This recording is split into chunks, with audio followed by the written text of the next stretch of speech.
Hi, my name is Norman, and in the last video we unboxed that little CNC router over there. And seriously, I didn't even find the time to get my hands on the CNC router, and then ding dong, another shipment. Today we don't have one but two of those beautiful little machines over here. So we got lots of protective stuff. Congratulations, blah blah blah. If you're going through the book from one side, it's the handbook, and from the other side, it's the instruction manual. Pretty cool. Haribo and LCD. That's probably the most important box inside here. I love how all the boxes are labeled. Mini print head and heat bed, and the motor kit.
So here there are two tiny little beautiful printers here.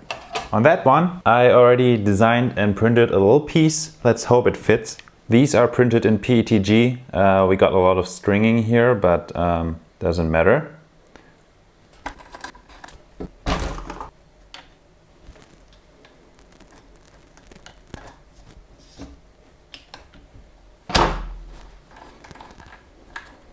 So this here is my resin printer, and it has its USB slot in the back. And I thought that's very annoying, to reach it. So I bought some of those. These USB 2 extension cords, nobody wants to have them anymore. So they are ridiculously cheap. I think one of them was 62 cents. And because shipping was like 3 or 4 euros, I thought, yeah, might pack in a bunch of those. So I had some of them lying around. So these Prusa Minis have the same issue. They have, the USB in the back.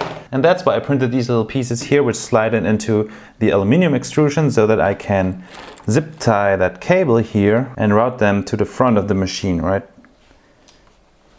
So if you have one of those Prusa Minis, at least I highly recommend getting one of these USB extension cords. That way you don't need to reach around the printer, and you always have like the USB slot dangling around at the front. And well, on the other printer, I of course printed a little Benchy. So this is the Prusa Mini Benchy, and this one here is a Benchy from my Anycubic i3 Mega. So as you can tell, the Prusa Benchy already looks a lot better.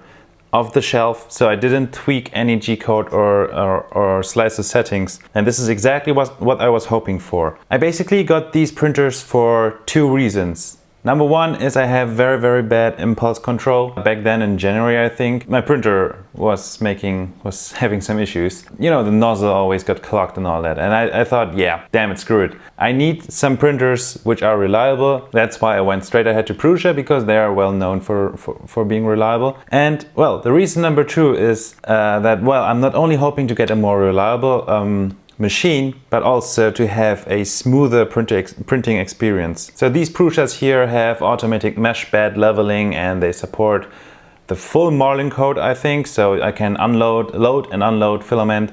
That's everything. It's great, you know.